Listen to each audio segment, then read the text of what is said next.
Boa tarde, então, internacionalistas, nosso quinto encontro de orientação, vamos que vamos. Já estamos finalizando o mês de setembro, vamos começar o mês de outubro.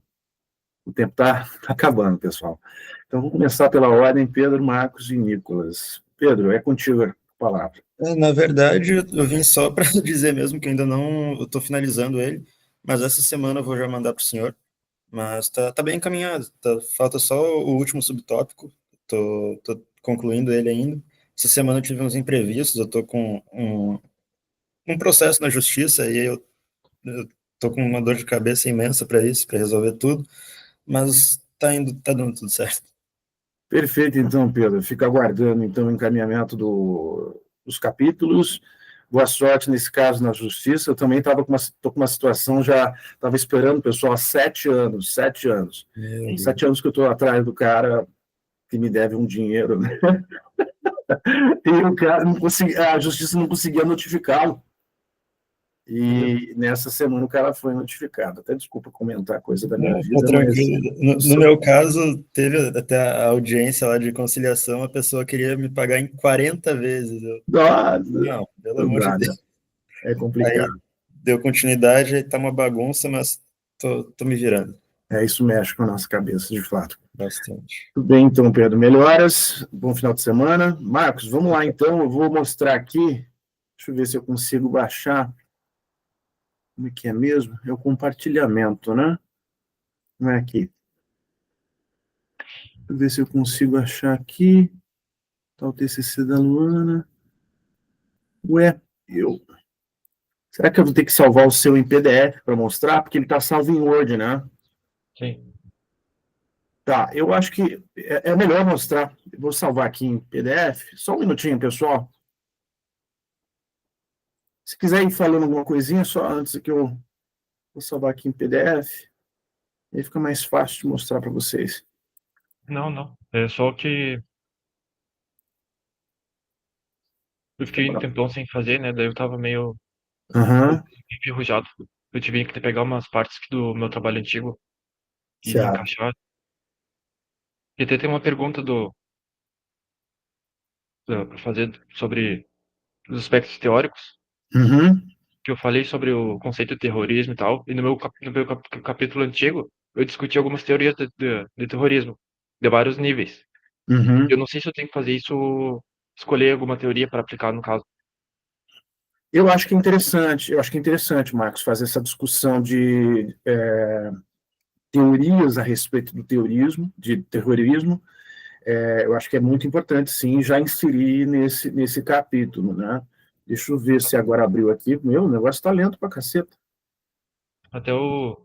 Teve um que eu falei das 4 ondas de terrorismo, mas eu não sei se veio uma teoria dele. Uhum. Mas tem outras teorias que eu posso.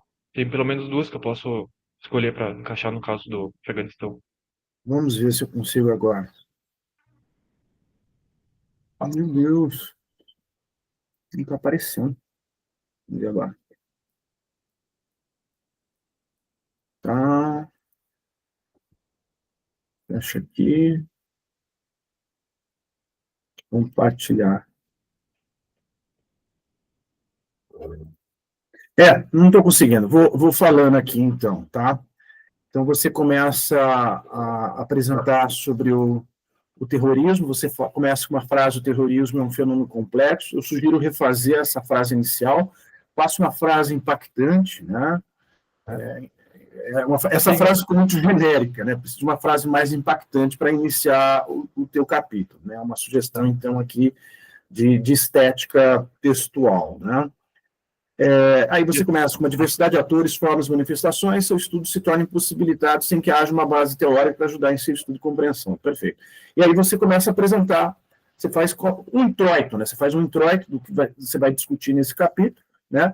E fala que vai estar dividido, então, em 3 sessões. Perfeito. Primeira sessão, você quer apresentar a dificuldade do conceitual em relação à palavra, o termo terrorismo. A segunda examina a evolução do fenômeno e suas características fundamentais. E a terceira, você vai fazer um breve histórico do Afeganistão até a invasão soviética em 1979. É interessante, então, falar a breve história do Afeganistão desde quando, né? Como que é o start do Afeganistão? Então, é interessante também deixar claro nesse introito, nessa introdução, como que a gente concebe o Afeganistão, né? Vamos lá. E aí você começa, então, a discussão sobre o conceito de terrorismo. Você inicia dizendo sobre o período de terror na Revolução Francesa, cita o Hoffman, né, que daria suporte a esse conceito, começa a apresentar uma série de outras situações históricas, como também na Rússia, no regime czarista, faz as discussões, e aí que você já tinha falado, né, os termos em inglês, as citações em inglês, não esquecer de colocar a tradução na nota explicativa, né? Não esquecer de fazer isso em todas as notas. Tem diversas notas em inglês. Ou botar em português e botar a original embaixo, né? Isso, perfeito. Porque é perfeito, Marcos, fazer essa padronização, né?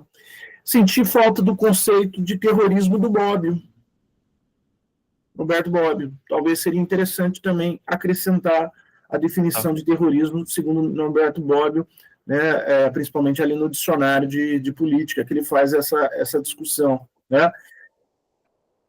Marcos, eu acho, se eu não estiver enganado, a Organização das Nações Unidas também discute o conceito de terrorismo. Seria interessantíssimo você também acrescentar a definição de terrorismo segundo a ONU. Então, acho que seria bom fazer um bom mosaico de instituições, de organizações que falam sobre o terrorismo. Acho que dá para amplificar essa discussão conceitual. Ficou muito limitado. Quase tudo do meu capítulo antigo eu nem revisei direito. Tá, interessante fazer então, esse mapeamento de instituições e até interessante, né, que está essa discussão agora no Brasil a respeito se o Comando Vermelho e o PCC são entidades terroristas. Na visão de alguns, sim. Na visão de outros, não. Mas o que significa dizer que essas entidades são terroristas? Então, também é uma discussão interessante, né? Acompanhe as notícias que estão tendo no Brasil em relação a isso, que eu acho que até seria interessante para amarrar esse capítulo a respeito do terrorismo, né? O que a gente define como terrorismo, né? Que mais? Aí você fala no 2.2 a evolução do terrorismo, novamente reforço, fazer as traduções, tá? Não esquecer de fazer isso. Você começa a citar o Rapoport, né? Uma tabela aí. Essa tabela também é provisória só. Eu vou passar ela para português. Tá. Precisa refazer aquilo ali, não tá legal, não. Aí você começa a falar sobre a primeira, a segunda, a terceira onda e a quarta onda de terrorismo. Bem rápidos, né? Breves os parágrafos, né? A respeito disso. Tem que refazer essa tabela aqui, tá bem difícil de enxergar, tá? Não, sei que eu esqueci de refazer. Aí você fala do Afeganistão pré-invasão soviética em 1979, fala você vai lá na antiguidade, né? Só para dar um histórico que ele é um cruzilhado de impérios que chamam, que tem muita... Aí você apresenta um mapa 1 aqui, até que ele está bonitinho, né? Você coloca aqui a fonte, fala da questão da religião, não esquece, coloca Islã em letra maiúscula, tá? Não fica minúscula, não. Tem que fazer umas revisõezinhas textuais em relação a essas questões, tá, Marcos? Sim. Depois você coloca 2.3.2, consolidação dinástica, você faz uma discussão bem rápida, rivalidades externas, The Great Game, pressões coloniais. Acho que tá bacaninha, tá bacana o trabalho, tá bem satisfatório. Eu sugiro você não esquecer de fazer as traduções. Aí você faz um recorte rápido e vamos para o ano de 1973, 78, no governo da Lud Kahn, né? Mas você vê, como você tinha dito, né? É um voo panorâmico, né? É um voo panorâmico sobre a história do Afeganistão. Né? Sim, porque o que importa é mais nos anos do século XX, porque senão é muita coisa para... É muita coisa. Então é interessante reforçar que ali na introdução, no introito que você faz, você dizer o seguinte, que é um breve panorama histórico do Afeganistão, e o que mais interessa é tratar no século XX o objetivo, que é a questão do terrorismo, né? É basicamente isso que eu diria para você, tá bom? Faz essas reformulações, faz a tradução, faz uma revisão textual. Só uma pergunta. Claro. Eu tenho esse mapa que eu coloquei dos grupos. Esse mapa que eu coloquei tá em inglês também. eu traduzo ele, tipo, eu não sei o que eu faço. Não, ali é fonte, né? Não há necessidade da tradução, não há necessidade de tradução. Ali não há necessidade. Perfeito. Tá bom, então, Marcos. Obrigado mais uma vez. Semana que vem a gente retorna. Vamos ver se tem mais novidades, tá bom? Nicolas, é contigo agora. Estou ansioso para saber em que pé está o seu trabalho, agora revisado e ajustado para o tamanho do TCC, né? Por favor. Eu tenho estudado um pouco mais a respeito da questão do individualismo, já que vamos limitar o trabalho a ele, né, a primeira parte do trabalho original. Eu estou estudando ainda, porque eu estou pensando em talvez adicionar uma linha de continuidade superficial, assim, a questão da filosofia da história. Então, por exemplo, a filosofia da história, ela é determinante para entender o que é o individualismo moderno, o que é a concepção clássica das coisas. Então, no capítulo Translatio, no subcapítulo do original Translatio Imperii, eu tentei abordar um pouco como veículos conceituais, como razão, natureza, mudaram de sentido. Então, a razão na modernidade não é a razão da antiguidade, não é a razão do medievo. A natureza na antiguidade não é a natureza dos modernos, e assim por diante. Então, quando falamos direito natural, em John Locke, Hobbes, tudo mais, não é o direito natural da cristandade, não é o direito natural dos antigos, né? Então, e o que acontece? Esses são os veículos conceituais das elaborações. Isso funciona no cosmion, né, hegeliano, funciona no sentido de que estamos entendendo a realidade de determinada forma, e essa realidade ela se concretiza ultimamente na filosofia da história. E acontece que no individualismo, a gente tem essa questão da imanentização. Como eu falei no início do trabalho, a imanentização ela é o principal conceito que permite se entender o que é a modernidade, né? Então, isso reflete muito na filosofia da história, e eu imprimi os textos, inclusive, para ler dos iluministas principais que abordam isso. Então, o prefácio do D'Alembert, a enciclopédia, eu vou ler. Tem 2 ensaios do Turgot que eu imprimi para ler. Já está na lista também. Tinha mais um que eu... o Esquisse, que é o rascunho ao progresso do espírito humano, algo assim, do Condorcet também. Então, esses são os materiais iluministas do século XVIII, XIX, que vou ler para entender qual é o sentido da filosofia da história moderna, né? Que, de certa maneira, sobrevive até hoje. Então, a questão do naturalismo metodológico é algo que não é do século XX, né? Não é do final do século XIX, é algo já de alguns séculos da modernidade. Então, achar, por exemplo, que o estudo da sociedade a partir de leis inspiradas na matemática ou na ciência natural no sentido moderno, né? Física matematizada, isso pode ser feito, isso é algo típico da modernidade. E não é algo novo, né? Isso já vem sendo, tipo, desde a época de Aristóteles, que ele diz na Ética Nicômaco, olha, as ciências do homem não são ciências exatas como a ciência da matemática, da aritmética, né? Eu também quero fazer uma ampliação da parte da perspectiva clássica, então da civilização anterior, né? Uma ampliação e uma demarcação melhor. Então, o que é o pensamento antigo? O que é o simbolismo filosófico, como ele emergiu na Grécia? Né, e o que é o simbolismo da revelação, conforme ele foi elaborado historicamente nos hebreus e no Cristo mesmo, né? Então, tudo isso traz novos tipos de simbolismo, que são novas filosofias da história, naquela época, e que elas se concretizam de uma forma específica na cristandade latina, com a qual a modernidade vai romper diretamente e conscientemente, né? Então, esses 2 tipos de simbolismos concretizados na cristandade, eles são conscientemente opostos pela modernidade, com uma outra filosofia da história, com uma outra interpretação da história, e tudo isso é o determinante do individualismo, né? Quando se aceita o individualismo, se aceita essa montanha de premissas, né? E o paradoxal é que essa montanha de premissas, ela pertence, por exemplo, a gente pensa individualismo, a gente pensa liberalismo, né? E, de fato, o liberalismo ele é o principal veículo da modernidade, o principal veículo desse simbolismo ideológico que é o individualismo. Mas, quando a gente pensa em individualismo, a gente está falando também do mesmo complexo simbólico ideológico que vai fomentar, por exemplo, o marxismo, né? Então, o Marx ele também funciona numa filosofia da história imanente, né? Também funciona na filosofia da história, que aceita todas as premissas modernas opostas à filosofia da história latina, né? Latina clássica e medieval. Então, eu vou focar o meu trabalho mais nessa questão. Eu quero inserir, como eu disse, né, eu não tratei no original do individualismo do Luiz Dumont. Eu vou tratar do individualismo do Luiz Dumont agora na primeira sessão, que vai ser o primeiro capítulo do trabalho refeito, né? E acho que vai ser mais ou menos essa a questão, né? Tipo, já tá... Eu até, para fazer a ampliação que eu falei da segunda sessão, né, da questão da civilização precedente, eu peguei até a Cidade de Deus, do Santo Agostinho. Tive que pegar em inglês, porque em português é uma edição muito cara. Daí, olha só o tamanho da coisa. É um pouquinho grande. Mas vou dar uma lida, né? Vou ver onde ele fala. Claro, né? Eu não gosto de fazer isso, de pegar o livro e ir lá no capítulozinho. Não gosto de ler de cabo a rabo, mas como é muito grande, eu vou ter que achar onde que ele fala especificamente da Cidade de Deus, Cidade dos Homens, para entender o que é a filosofia da história, como foi originalmente feita no simbolismo revelatório, né? Na revelação.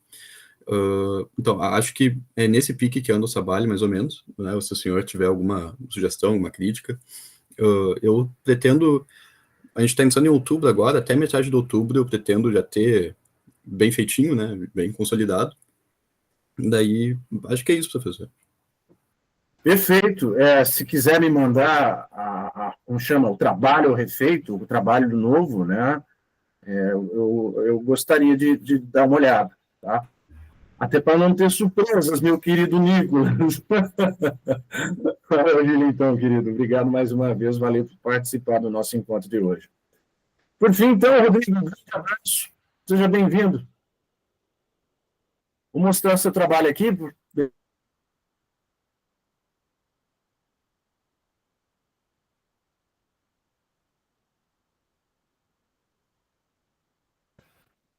Está por aí, Rodrigo? Rodrigo? Ah, perfeito. Está sem áudio?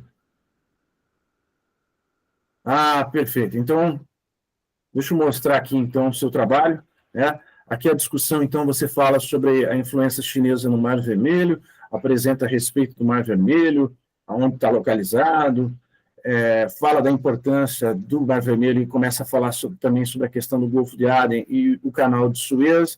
Sugiro aqui, acho que é muito fácil encontrar essa informação, o tempo que é encurtado em relação à travessia, de não atravessar a África, mas passando pelo Canal de Suez. Depois checa essa informação, insere essa informação no texto, é interessante agregar essa informação. Aqui você fala, a diferença no trajeto é enorme, navios carregando milhares de toneladas de mercadorias não precisam contornar a África.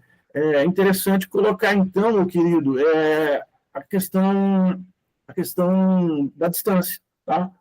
Fazer esse comparativo. É importante trazer esses dados para o leitor, né? Para os futuros leitores do seu trabalho. Então, inserir essa questão também dos quilômetros, né? Indo pelo Canal de Suez é tanto, contornando a África é tanto. Indo pelo Canal de Suez é a questão desse tempo, indo pelo contorno da África é um tempo muito maior. Então, veja, é corte de custo, é corte de despesa, à medida que poupa tempo, fica mais rápido a travessia. Então, esse aspecto é importante de você inserir, porque depois, mais adiante, você vai falar dos investimentos da própria China em relação ao Egito e em relação ao Canal de Suez, para tentar torná-lo ainda melhor, né, a travessia, né? Aí você fala, hoje em dia, do Mar Vermelho, fala que é mais ou menos 10% do comércio marítimo global, fala dos países que estão banhados por ele, né? Acho que o texto está bem agradável de ler, bem fácil de ler, né? Bem didático. Aqui, então, como você já sabe, tem que vir a tradução, né? Está entre aspas, veja que não fica entre aspas. Eu também estou achando que o espaçamento não está legal, embora você falou que não tem tanta preocupação com a questão da forma, mais com a preocupação com o conteúdo, mas não esquecer aqui também de fazer a tradução, né? Começa várias citações do Lava, né, de 2015, depois tem o Ayuan Pautasso, né, que é um brasileiro que trata bastante a respeito da China. E aí ficou bem legal, depois você vai começar a falar da influência chinesa em cada uma das regiões, né? Vai falar aqui de Djibouti, né? Depois você fala da primeira base chinesa no exterior, tira esses 2 pontos daqui dessa questão. O texto está bem agradável de ler, tem aqui a figura, não esqueça, não é figura X, né? Coloca o número da figura, não esquecer a numeração das figuras. Novamente uma citação aqui em inglês, não esquecer de fazer a tradução. Veja também aqui o alinhamento, não fica entre aspas. E mais, tem várias citações aqui, você vai começar a falar de Bush à frente do chifre da África, né? Novamente mais citação em inglês, não esquecer da tradução, não esquecer também, não fica entre aspas. Vamos lá. Você fala da influência chinesa na Etiópia, eu acho que os recortes são bem legais, são bem breves, e você faz mais ou menos esse mapeamento de como está a influência chinesa nessa região. Novamente aqui uma citação, veja o alinhamento, né? Aqui já não está sem aspas, ok, né? Está bem legal a leitura, novamente uma citação em inglês, não esquecer de fazer a tradução. Olha essa nota explicativa aqui, meu Deus, fazer a correção também, está com, eu acho que foi um copia e cola, vamos corrigir isso aí, meu querido. Tá, bacana, tem aqui uma citação em inglês, não esquecer novamente de fazer a tradução, está no corpo do texto, já tem aqui 4 linhas, né? Checar isso aí, tá? Que mais? Agora você vai falar da Bri na Etiópia, vem esse quadro bacana, né? Bem interessante, o quadro está super fácil de fazer a leitura, fácil de compreensão, parabéns, Rodrigo. Aqui, novamente, uma outra figura, não esquecer, não deixar para o final, né, e já ir nomeando o número da figura, seguindo, então, a ordem. Novamente, aqui uma citação em inglês, não esquecer de fazer a devida tradução. Aqui você vai falar da influência chinesa na Eritreia, está bem legal também a parte. Poucos erros de português, então, também tá bem legal o texto. Não esquecer aqui também, de novo, uma nova citação em inglês, fazer a tradução. Outra citação em inglês, fazer a tradução. Tem essa figura aqui também, está tranquilo, que é o tipo de projeto que vai ser desenvolvido pela China, né, nessas regiões em específico. Outra figura bem interessante. Tá legal, né, Rodrigo? Tem a parte do texto e tem a parte que você vai quebrando com quadros, figuras, tabelas. Isso é muito legal no trabalho, mostrando o amadurecimento dele, né, no desenvolvimento dele, o que está muito bacana. Influência chinesa na Somália.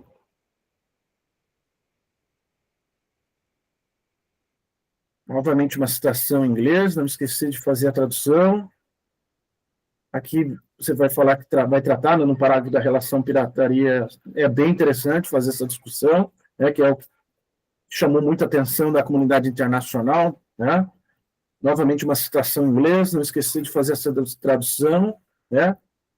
E aqui, então, você encerra, né? Você vai colocar uma conclusão em um gráfico. Eu acho que está indo muito bem o trabalho, está indo muito bem o trabalho, né? Fazer esses ajustes aí, não sei se, então, terá mais uma parte desse capítulo, né? Mas ficou bem legal esse mapeamento, mostrando como a China está se inserindo e os investimentos nessa região, que é o trabalho específico, né, que você está desenvolvendo. Acho que abrimos um trabalho, Rodrigo. Vamos ter um trabalho aí para defender no final do ano. Ver aqui. Tá, de fato, está bem grande, aí vai diminuir, e por assim, dessa forma, vai diminuir os demais. Perfeito. Qualquer novidade, me manda um trabalho novo, Rodrigo, o andamento do trabalho, né, para eu acompanhar ao longo dessa semana. Então, qualquer novidade que vocês tiverem, pessoal, me encaminhem até, no máximo, uma quarta-feira. Tá bom, pessoal? Novamente, agradecer a todos vocês, parabenizá-los, porque hoje é dia do internacionalista, né, então, parabéns a todos vocês, e bom final de semana. Não esqueçam de desenvolver os trabalhos aí, ao longo do final de semana. E até a próxima sexta-feira eu mando um convite mais cedo, mas que bom que vocês conseguiram checar a caixa de e-mail e participar do nosso encontro de hoje, tá bom? A gente se vê na semana que vem, obrigado, valeu. Obrigado, hein, pessoal. Tchau, tchau. Obrigado. Bom final de semana para você. Obrigado, querido, valeu.